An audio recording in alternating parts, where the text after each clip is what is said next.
Hey there, everybody out there in YouTube land, fellow knife geeks. Welcome. Welcome to Dave's channel. We're going to take a look at another one from this brand, and every once in a while they just have something that catches my eye.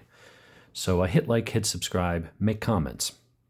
So I've done a couple knife reviews lately on some of these other ones and stuff, but one that I did in the past, I think in the last 6 months, and I was just blown away by, was the Sitivien ST995. M390 steel, carbon fiber, titanium, machine titanium. This is an $80 knife. Ceramic ball bearings. It is absolutely mind-blowingly good. It feels like my Lion steels. Like the clap, that one that I had. Yeah, I had the clap. But that one that was called the clap, an MKM, that was $245, probably more now, today's prices, for the same materials.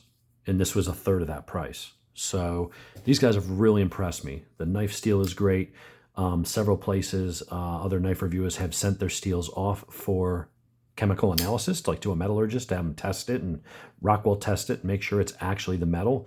And it is. And people keep saying, well, it can't be real. How could they sell it for $80? There's no way it could be M390 for that.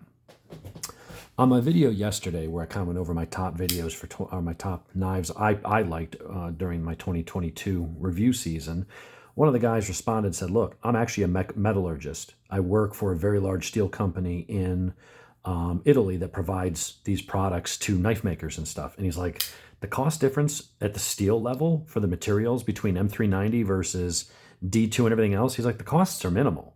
You're paying for the name. You're not... M390 doesn't cost 8 times what D2 or, when you look at prices and you go, oh, you got the M390, oh, you got the S35VN, you got the S30, and you see the price just immediately skyrockets. He's like, that's just because they're calling it a premium steel, and it is, it's good steel, but it doesn't actually cost them that much more money to make a knife with that steel. He said, you can make a knife like this under $100. You won't make as much profit, but you can profit off of a knife like this at the $100 price point with M390 and titanium. Those materials are not nearly as expensive as the American companies or the premium brands would like you to believe. They're just marking it up extra. Instead of the steel costing, this much for D2, all right, it costs a little more for M390, but when you look at the difference between them as far as buying the materials is minimal. When you look at the finished product price, it might be 2, 3, 4, 5 times as much. And that is profit. That is just greed and profit. That was his opinion as someone who works in the industry. So if you work in the industry and have a different opinion, but I've suspected this for a while, that knife steels at the manufacturing level, to go to the trouble to make the steel, oh, well, this one we put a little more chromium, we put a little more, it doesn't cost you that much more money to do that. You're still forging out and making steel and processing it into bars and shipping it out. One doesn't cost appreciably more than the other unless it's some really weird, if you look at like the,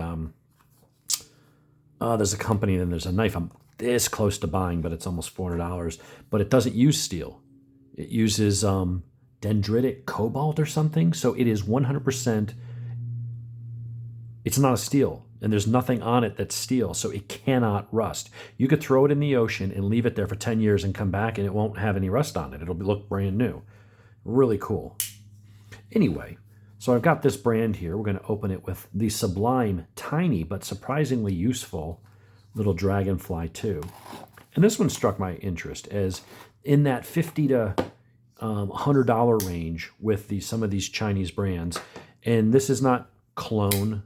These are their own designs. They're not copying anybody. They've got in-house designers, or they partner with some famous designers in some cases, and they make their own knives, and they're cranking out an absolutely stunningly beautiful, well-crafted, well-executed, perfectly centered, nice lockup. I mean, it's an amazing knife. This would be a $250 US knife if we made it here, just because of corporate greed, profits, and higher labor costs. But to make it, it wouldn't cost that. Anyway, so here's what we've got. We've got another Sativian. And it's going to be a similar, but with a little bit of a twist. So this is the 995, and this one is a little bit smaller, and it's the 245. And they're saying Damascus steel. It's not. It's Damasteel. There is a difference. So this is really pretty, first of all. So Damasteel is actually a decent steel. I think it's like RW34, RWL, RLW34. It's a powder steel. It comes from Sweden, so it's a decent Swedish steel. It is a front flipper. Doesn't have much in the way of any kind of a hand stop or finger choil or anything like that. So this is when you'd want to be careful pushing into, but you do have enough, purchase and grip on that. But it's a powder steel, and it's actually a really good steel. Damasteel is a good steel. I'm not going to say, oh, it's Elmax or anything like that. But as far as pocket knives go, I mean, you got M390. Damasteel is up there with your nicer steels. It makes a great pocket steel. The pattern on it looks really, really good. You can get Damasteel in it's a powder steel initially. Very consistent, takes a good heat treat. Typically doesn't have inclusions and things like that. It's very pure. It's made, Damasteel comes from Sweden, and a lot of it's made in a factory there. It uses a patented, they have a patent on how they produce it. And it's been made in the factory where they've been making steel in Sweden since like 1676 or something. So it's a quality steel. Also uses titanium bolsters, carbon fiber. It is a liner lock, and it has a nice, different, but nice machined titanium pocket clip. Measurements are 3¼ inch. Well, actually, blade is about, yeah, I mean, what's weird is because this is pointed here to here. So if you're measuring the blade here, it's 3¼ but the cutting edge is actually longer than the blade because it kind of extends back a little bit. So you got a solid 3¼ inch cutting edge. Overall, you're at 7¼ So it's just big enough. I mean, it's probably on size, I'm guessing, as a Delica, size-wise. Now it's a little bit heavier. It's a little beefier. It's also a little bit nicer, but it's a little bit shorter. Weight, I think, was around 2.9 or something like that. So it's not a super lightweight because it does have a bunch of metal in there, but it feels really nice. I'll go over all the Torx bits. Those are T6s and a T8. Just make sure things tighten up nice. But it's ball bearing pivots. So if we go ahead and get that past the detent, I mean, it closes really easy. Nice and snappy action. Really, really smooth, man. These guys have done a good job. There's no blade wobble in there. Don't even need to adjust that. That's perfect. There's nothing in there. There's no play up and down, nothing side to side. And because it's those bearings, boom, just give it a little, and the rest just takes care of itself. That is a really nice knife. It's kind of a gentleman's knife. It's a little bit fancy. I mean, most of the time I'm carrying around, I call beater knives, but I'm carrying around a Swiss Army knife or my Rookie. I'm carrying the Delica. Maybe I'm carrying my Pyrite here from CJRB just because it's fidgety, and the action on this is just absolutely sublime. I mean, look at that. Just really, really sweet action. And it's in that really nice size of around a 3-inch blade you can choke up on. Same thing here. Delica's real thin, nice, fits in your pocket, nice and flat. It's a lightweight. You just don't even know it's there. This is going to be for more occasions where, I don't know, you don't mind showing it off a little bit because it's going to be a little bit fancy. I don't know if you can spidey flick it. There's really not enough there to get your nail on. You'd have to have a long fingernail and be able to hook that. So this is really just going to be, I don't think you can flip them this way. So I've seen some knives that have the top flipper up a little bit more, so you can grab it from here and flick it instead of flicking it down like a normal flipper. I'll be honest, I'm not as much of a fan of top flippers. This one works reasonably well, but to me it's a little bit awkward. I don't want it to shift my grip. I want to take it out of the pocket and just do it, and I don't want to have a chance of flipping it out of my hand and hitting the ground with it. On this, I know what they're going for with the clean lines, and front flippers, for whatever reason, are a little popular right now. I would rather have this be a regular flipper just with a little nub into just like a light switch. And that would give you just that little bit of a finger guard here just to make you feel like you're not going to slip up over it if you did have to push it into something. But due to its width in here, the width and the size, I don't think that's really going to be a problem. It feels fine. So let's see. Let me grab a slice of paper off camera here. Do a little sharpness test. So how does this one slice out of the box? Yeah.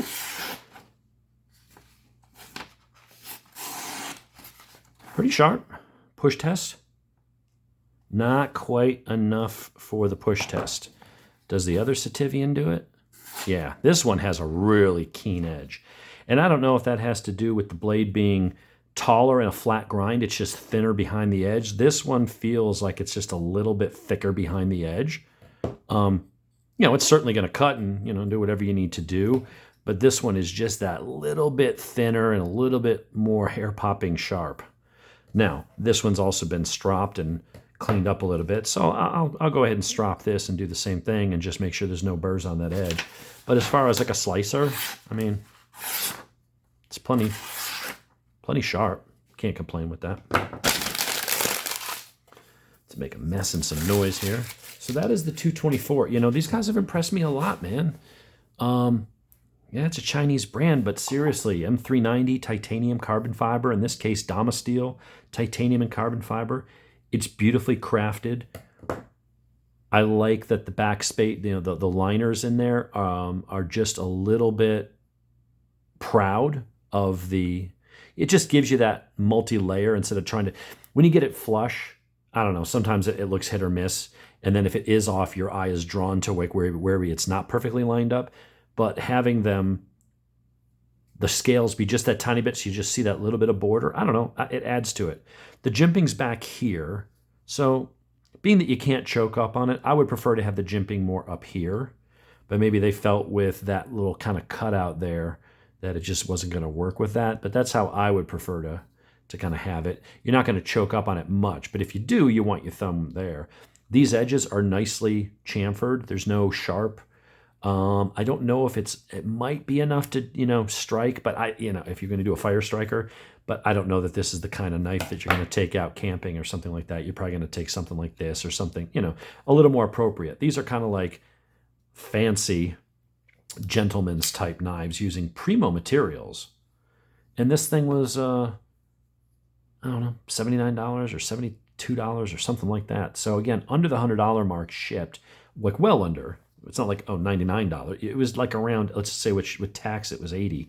You're well under $100, and you're getting just absolutely gorgeous materials, nice steel, nice materials, and really nice execution. There's some pretty good lightning going on in there. There's a whole area there that's milled out on the liner on that side. Not so much on this side because you got the lock there, but that's just really, really nice.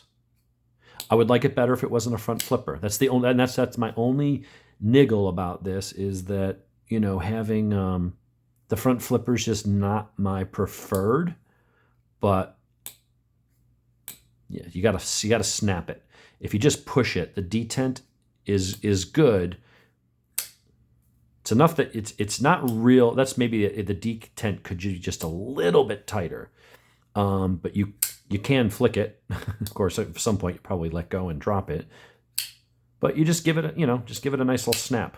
If you just try to push it, it'll come undone and it'll go part way, and you got to get your thumb in. It's just front flippers are just a little bit different.